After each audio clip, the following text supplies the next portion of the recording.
ईमानदारी की कहानी। गोपाल कृष्ण गोखले की अनूठी उपलब्धि। गोपाल कृष्ण गोखले किसी भी परिचय के मोहताज नहीं हैं, मगर उनके बारे में एक कहानी बताने जा रही हूँ जो उनकी बचपन की तस्वीर पेश करती है। गोपाल कृष्ण गोखले भारत के स्वतंत्र सेनानियों में से एक थे। उनके बारे में कहा जाता है कि उनकी बुद्धि बड़ी ही कुशार्ग थी। यह कहानी तब की है जब वह स्कूल में पढ़ते थे।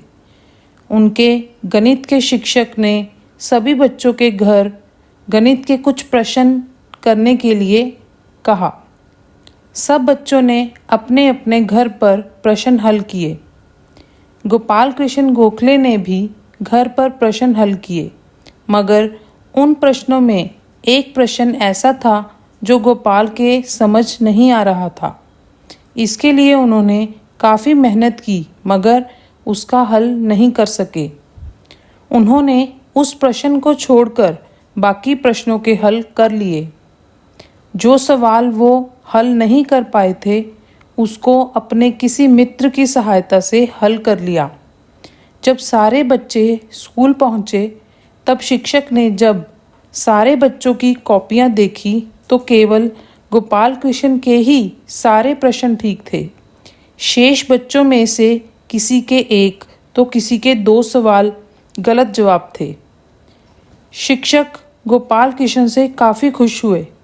वो गोपाल कृष्ण को कुछ इनाम देने लगे, मगर बालक गोपाल कृष्ण ने इनाम लेने से मना कर दिया, उल्टा रोने लगे। यह सब देखकर शिक्षक को काफ़ी हैरानी हुई और उन्होंने गोपाल कृष्ण को रोने का कारण पूछा। गोखले ने रोते हुए हाथ जोड़कर कहा, आपने तो यह सोचा होगा कि यह सारे प्रश्न मैंने अपनी बुद्धि से हल किए हैं, मगर यह सच नहीं है। इनमें से एक प्रश्न का हल अपने एक मित्र की सहायता से किया है। सर, अब बताइए कि मैं इनाम का अधिकारी हूँ या दंड का? गोखले की बात सुनकर शिक्षक आश्चर्य में पड़ गए। उसका मुंह ताकते रह गए। उन्होंने यह सोचा, यह बालक कितना सत्यवादी और त्यागी है। जब वो सोच में पड़े तो सोचते ही रह गए। उन्होंने गोखले के हाथ में इनाम देते हुए कहा, यह इनाम तुम्हारी ईमानदारी का है।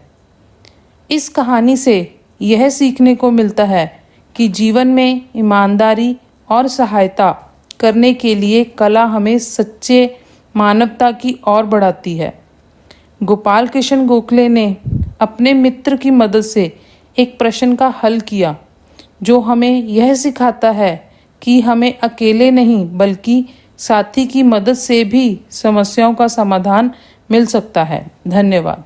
तो दोस्तों, उम्मीद करते हैं कि आपको हमारी आज की कहानी पसंद आई होगी। कहानी पसंद आए तो इस वीडियो को लाइक ज़रूर करें, हमारे चैनल को सब्सक्राइब करें और बेल आइकॉन दबाकर तुरंत नोटिफिकेशन पाएं।